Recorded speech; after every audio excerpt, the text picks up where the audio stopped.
اور شو آف کروانے کے چکر کے اندر لگے ہوئے ہیں. اور پھر آپ نے بولا نظر بد. نظر بد جانور کو کیا اس انسان کو بھی لگ گئی. بالکل صحیح بات. بعد میں وہ کہہ رہا ہے جی ہم نے تو قربانی کی اور اللہ تعالیٰ تو فرماتا ہے جو جانور قربان کرے گا یا اللہ کے راستے میں ایسا کرے گا اس کو پورے سال مصیبتیں نہیں آئیں گی. اللہ کے نبی کے جیسے فرامین ہے زکوٰۃ کے بارے میں اور قربانی کے بارے میں کہ جس سے مصیبتیں دور ہوتی ہیں, انسان کا پورا سال اچھا گزرتا ہے, اس طرح کے مفاہیم ہیں. تو پھر بھی مصیبتیں دور نہیں ہو رہی. تو بھائی اپنی نیت کو چیک کرو نا کہ آپ کی نیت کیا تھی. ایک عالم دین بہت پیاری بات کر رہے تھے.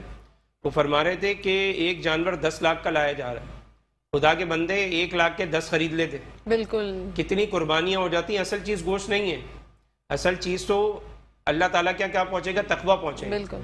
اس میں آپ اپنے آباء و اجداد کی, انبیاء اکرام کی, صحابہ, بزرگان دین, سب کے پتہ نہیں کتنوں کا نام لے لے کر ان کے حصے جو ہے وہ آپ وقف کر سکتے ہیں. لیکن آپ کا چونکہ رجحان ہی کسی اور طرف ہے, آپ کی نیت ہی کچھ اور ہے, اور اللہ تعالیٰ نیتوں پر ہی فیصلے کرتے ہیں. بے شک. تو اب اس طریقے سے کرنا اور صرف اس لیے جانور لے کر آنا کہ وہ فخر کا باعث بنائیں گے. اور پھر اس میں ایک اور بڑی اہم بات جو علماء اکرام کہتے ہیں, یعنی جس طریقے سے حدیث شریف میں آیا کہ جہاں پر گھنٹی کی آواز ہوتی ہے تو شیطان اس کے ساتھ ہوتا ہے. یعنی گھنٹی کی آواز میں جو میوزک ہے اس کے اندر شیطان ہے. آج جب ہم قربانی کا جانور لے کر آ رہے ہیں تو اس کو جان بوجھ کر جو ہے وہ گھنگرو پہنائے جا رہے ہیں اور اس کو چھن چھن کرتے ہوئے جو ہے اس گھنٹی کی آوازیں اور گلے میں گھنٹیاں لگی ہوئی ہیں اور اس کو بھگایا جا رہا ہے تاکہ پورے محلے والے دیکھیں کہ قربانی کا جانور جا رہا ہے. حالانکہ یہ کوئی نوٹ نہیں کر رہا کہ اس کے ساتھ جو گھنٹیاں لگا دی گئی ہیں اس کے ساتھ تو شیطان چل رہا ہے. بالکل. تو قربانی کے جانور سے گھنٹیوں کا اور گھنگروں کا تعلق کہاں سے آ گیا یہ تو آج تک سمجھ نہیں آئی. اس کا مقصد سوائے اس کے کیا ہو سکتا ہے کہ آپ شو آف ہی کروا رہے ہیں اور کیا کر رہے ہیں. بالکل صحیح. کہ جب جانور جائے گا اس کو بھگائیں گے تو 10 لوگ جو ہے وہ گھر سے نکل کے دیکھیں گے کہ بھائی کس کا جانور جا رہا ہے. تو یہ ایک فخر کے لیے کیا کیا طریقے اور حربے ہم نے آزمائے ہوئے ہیں, اور ہم نے اتنے پاکیزہ جانور کو جو اللہ رب العزت کی خالصتاً رضا کے لیے لایا گیا اس کے ساتھ گھنٹیوں کو جوڑ کر, ان کے ساتھ مختلف قسم کے جو میوزیکل انسٹرومنٹ ہیں ان کو جوڑ کر ہم نے اس کو کچھ اور ہی رنگ دینے کی کوشش کی. تو بالکل یہ چیزیں اب سمجھ سے بالکل بالا تر ہوتی جا رہی ہیں کہ معاشرہ کس طرف جا رہا ہے. بالکل سمجھنے کی ضرورت ہے, غور و فکر کرنے کی ضرورت ہے. جیسے کہ میں نے بات کی شو آف کے حوالے سے, مفتی صاحب بہت دفعہ یہ بھی دیکھا گیا ہے اور میں آپ سے جاننا چاہوں گی کہ جن لوگوں پر قرض ہوتا ہے, قرضہ ہوتا ہے, کیا وہ قربانی کر سکتے ہیں؟ جی بہت اچھا سوال ہے یہ. اصل میں قرضے سے متعلق یہ بات ہے کہ مثلاً اگر کسی کے پاس قرضہ 3 لاکھ ہے اور اس کی سیونگ 21 لاکھ ہے, تو 21 لاکھ اگر اس کی سیونگ ہے اور اس نے وقت مقررہ پر ایک بندے کو دینے ہیں, اس کو پتہ ہے کہ یار ٹینشن نہیں ہے میں دے دوں گا, تو ایسا شخص تو وہ 3 لاکھ نکال کے صاحب استطاعت تو بنا. بالکل. لیکن ایک بندے کے پاس ہے ہی 1 لاکھ اور اس کو 1 لاکھ ہی دینے ہیں اور وقت بھی قریب آ رہا ہے دینے کا, اور اس کو پتہ ہے کہ میرے پاس کہیں اور سے آنے والے بھی نہیں ہیں, تو پھر ایسے شخص پر قربانی کر کے کیا کرے گا؟ پہلے قرضہ ادا کرے, جلد از جلد اپنے سر سے اس کا ایک بوجھ ہے اس کو اتارے. تو اصل میں پرسنٹیج دیکھی جائے گی. ٹھیک ہے کہ اگر ایک بندے کی 1 لاکھ قرضہ ہے, اس کے پاس 4 لاکھ ہے لیٹ سپوز, تو وہ جو خرچ کرنے کے بعد اس کا ماہانہ خرچے کے بعد کیا اس کے پاس اتنا بچ رہا ہے منتھلی اس کے سارے خرچے نکالنے کے بعد؟ اگر بچ رہا ہے تو 1 لاکھ تو الگ سے رکھے ہوئے ہیں دینے کے لیے, اس کے علاوہ میں دیکھا جائے گا کہ اب کیا ہے پرسنٹیج.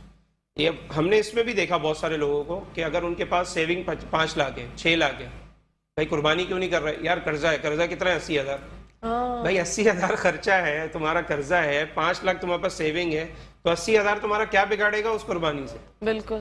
تو بتانے کا مطلب یہ ہے کہ کچھ چیزوں کو تھوڑا سا مینیج کرنے کی ضرورت ہے اور سمجھنے کی ضرورت ہے. پلس یہ کہ بہت ساری چیزوں میں ہم شادی بیاہ اور دیگر تقریبات میں ہم دیکھتے ہیں کہ ہم بڑھ چڑھ کے جو ہے نا ضرورت سے زیادہ خرچ کر رہے ہوتے ہیں, لیکن جہاں پر ایسی چیزیں آ جاتی ہیں وہاں پر ہم شریعت کی اتنی ڈیپ پتہ کرنے کی کوشش کرتے ہیں کہ اب کسی طرح ہماری جان چھوڑیے.